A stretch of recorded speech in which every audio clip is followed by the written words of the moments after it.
What is going on, everybody? It's Uzo here, and in today's video we're going to be going over the equipment that I have on my Evan. Now, I haven't really done an equipment video of any sort, either my Xenon or my Evan, but I was requested to do so, so let's go right ahead.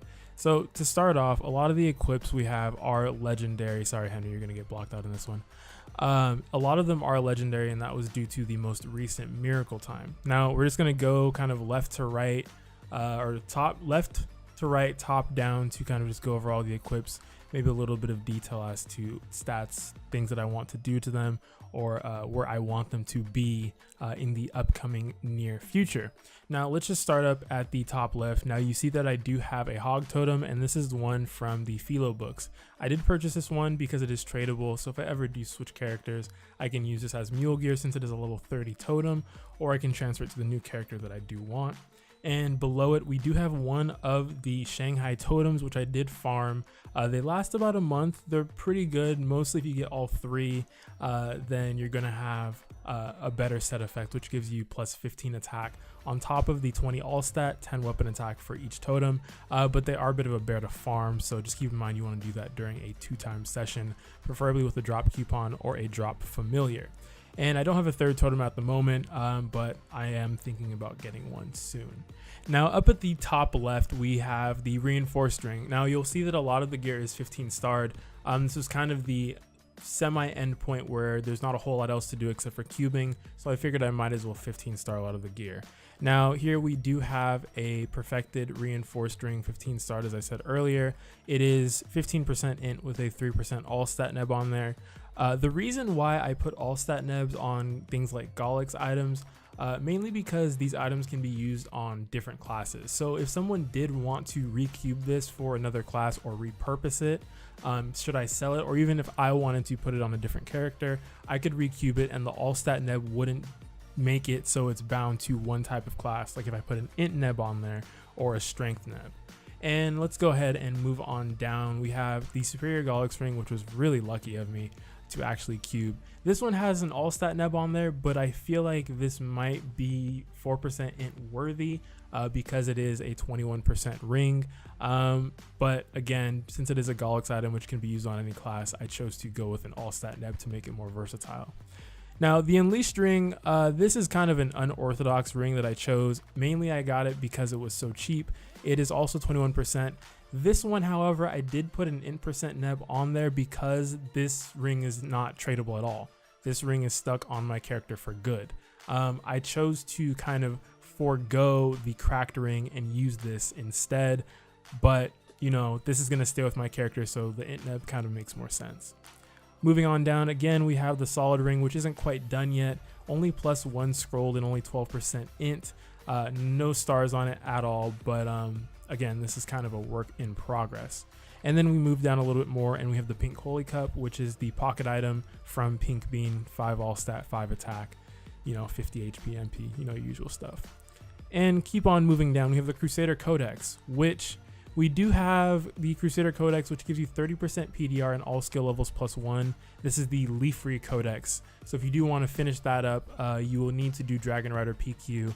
30% PDR definitely adds up and helps you get the little bit of extra damage on those bosses during the end game. Now let's move on to the middle column where we have our pendants. This top pendant up top is 18% int in the main pot with a 3% all stat neb. Again, I mentioned that I do put all stat nebs on accessories, I guess, so that they're still versatile and usable in other classes should I need to recube. Again, these aren't really like 24-30% items, so they can be recubed without too much of a hassle, not too much of regret behind recubing those. Next pendant down, which is not 15 star just yet. I'm not sure how long I want to keep this one, but this is 15% and 20% drop rate, and the B pot, which is completely useless for me, but again 3% all stat. The drop rate is really nice, not exactly what I was going for, but it is a nice addition. Even though 20% is not really that much, every little bit will count to some degree. Now next up we have the weapon. Now there is a lot of controversy as to whether a wand or a staff is going to be better. A staff does have higher attack, but from what everybody's saying, it is negligible in attack speed. So it doesn't really matter. I just happen to have a wand on me at the time, so this is the one that I perfected. In the grand scheme of things, I think it's like 4 attack once it's 15 starred perfected, 15%ed. I'm not going to sweat 4 magic attack. The potential on this, I would have liked to get magic attack instead of more boss percent. The B pot definitely needs work. The Magnificent Soul, I don't really need PDR at this point. And then of course the boss neb. And now below that, we're moving into some of the actual armor. We have our Tyrant Hermes belt, which is 10 starred. I believe, I forget which video it is. You can watch me 10 star the Tyrants. I'll find that video and I'll put it in the video so you can go see that as well. You can also see me boom 2 pairs of Hermes boots in the same day. But back to the belt is 18% 10 starred with a 3% int neb. Now on this, since this is a mage locked belt, class locked, I did put an int neb on there since it only makes sense. Now let's move on to the middlemost column. We have our Royal Dunwich Hat, which is anviled to a blue maple bandana. Blue is my favorite color, hint hint. And it's perfectly scrolled, 15 starred, 30%ed. Potential is not quite done yet. It's 15% and it's still unique. The B pot, again, not really useful to me too much, but again, mage locked class item. So this is going to have a 3% neb on there, and it's going to be int, not all stat. Sweetwater is in the process of being scrolled right now. I am going the ICOG route. As you can see, it's +3 with +5. I may want to redo that and try and get more magic attack on there, but we will see. And moving down to the Sweetwater glasses, it's kind of the same thing. And this is a 17% tattoo, 18% glasses. We have 4 magic attack on here, so these are kind of last on my list because they're completely untradeable. So these will be when I see fit as far as completing them. Now moving on to the top, we have a 15 star 30%ed eagle-eye Dunwich robe with 9% int on it. Again, as I mentioned earlier, a lot of this stuff has a lot of cubing to do in order to gain range on them. Other than that, scrolling is mostly done. 9% int, 12% HP, nothing too special here. Moving on to the pants, 12% int, and we are only at +4 30%ed. I do have another pair of pants which I'm working on at the moment, but these will be getting switched out. Maybe I'll transfer these to another mage class or even sell them, who knows. And we get down to the Tyrant Boots. Now again, I mentioned earlier that I did boom 2 pairs of Tyrant Boots while starring them to 10, and these were the ones that actually got to 10.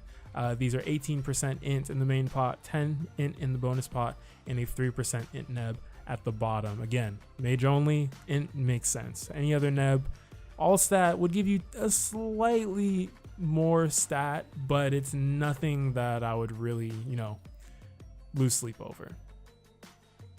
Now moving on to the earrings, I'm kind of disappointed in these earrings only because of it not being int percent in the middle line.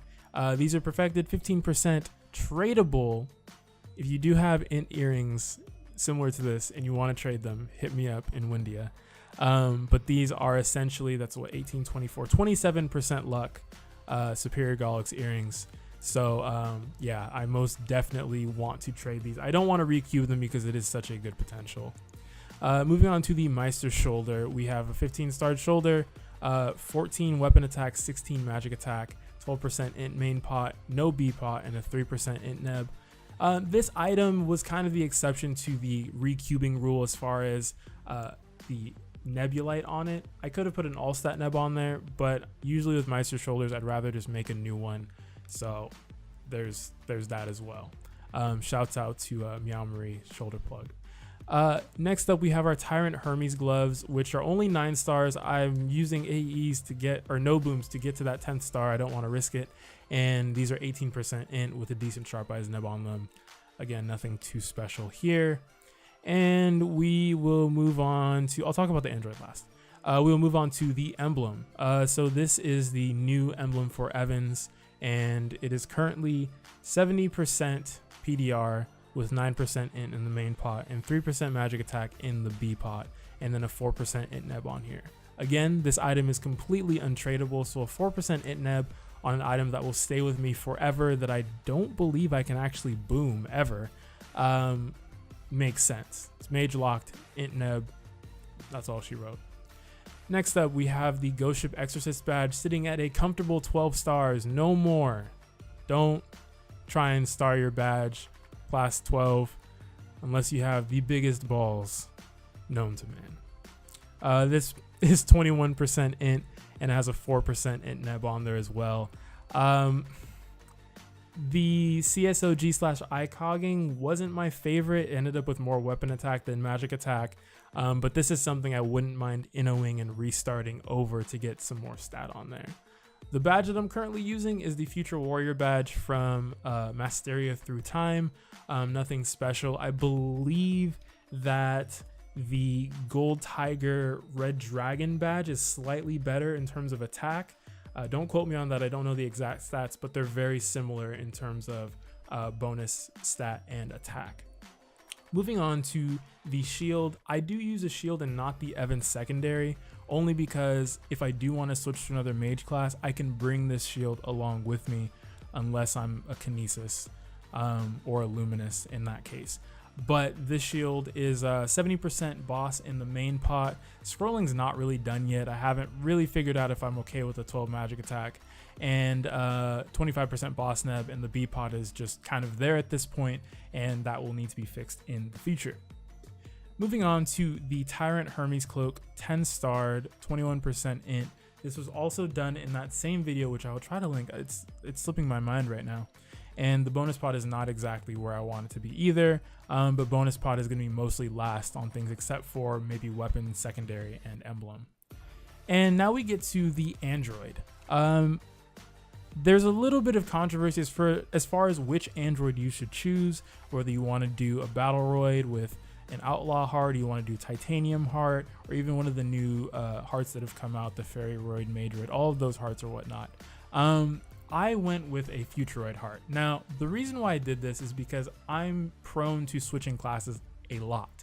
And I've seen a lot of my friends make Titanium hearts, Superior Lydium hearts, and then end up switching characters. Now, this is a primed heart, and I know how hard it is to prime an item. So knowing that I can trade this to another character should I need to, or even use this as a Mule Gear heart when I'm training up a new character, gives me a little bit more peace of mind. Now, I will say the potential is not exactly where I want it to be, but it's most definitely outweighed by the fact that I can trade this indefinitely. I can give this to a friend to borrow. I can keep it on this character. I can move it to a different character. All of that is because this heart is completely tradable forever. And that's why I chose the Futuroid heart. I was thinking about making a Titanium heart if I wasn't going to play this class anymore and I had a lot of extra money just lying around. But again, I'm going to stick with the Futuroid heart for now. So we've gone over the equips. Let's go ahead and take a look at the stat window. So right now we are sitting at 14.29 int, and we're sitting at a 1.5 to 1.58 mil range. As you can see, 363% boss. I would be very okay with sacrificing even up to 50 or 60% boss in exchange for some lines of magic attack. Also, I would not mind changing one of those lines of PDR to magic attack as well. 55 min crit, 79 max crit. Status resist is at 25, but that will go up when I use my dragon. And stance, of course, will also go up when I use my dragon. And I think that's it. We can go over the inner ability, 27% crit, which I don't believe I'm going to be rolling over anytime soon. And let's also just go over the hyper stats as well. If we scroll down a little bit, you can see that I have maxed out min crit. Min crit just because it's currently higher than my max crit, so that 79% is what you're seeing boosted when I level up my min crit. Max crit I haven't leveled up because I'm not really worried about the low end of my damage just yet. PDR is leveled a little bit. I could take a little bit out just because 93% is definitely good. 97 is going to be the most ideal case, but essentially you're going to have perfect gear to get 97% PDR as well as other lines of boss and attack. Damage is at 9 only because that extra 3% of damage cost me, I think, somewhere like 40 or so hyperstat points, which could be put into other things. Same thing with boss damage. I just don't have the hyperstat points at the moment for it to be worth those that allocation of points. And I think that it's gonna be it. I have 6 leftover points, which I don't know what I'm gonna put into yet. I am trying to get to 210 so I can do Helix more efficiently and not miss. But I think that will wrap up this equipment video. So I do want to reach 2 mil clean. However, if we do go ahead and buff up just a little bit, let's go ahead and run through our macros. I don't really need Magic Guard. You can see that we do go up to 1.63 to 1.72. Now, if I do go ahead and use one of my fusion skills, we go up to 1.85 to 1.95. If I'm going off of this range, which is probably the range I'm using 80 to 90% of the time, then I'm not that far off from 2 mil, but I do want to be at least closer so that it will be a clean 2 mil when I do have my extra boost from having my dragon out. But that will be left to the future. Anyway, guys, thank you for watching. I hope you enjoyed it and or learned something. Maybe it inspired you in some shape or form. If you haven't already, be sure to hit the like button down below. If you're not subscribed, be sure to hit that subscribe button down there as well. Any questions, comments, or concerns, questions on gearing, how to gear, what to gear, what class to play, leave those down in the comments below as well. Anyway, guys, this is Uzo, and I will see you guys in the next video.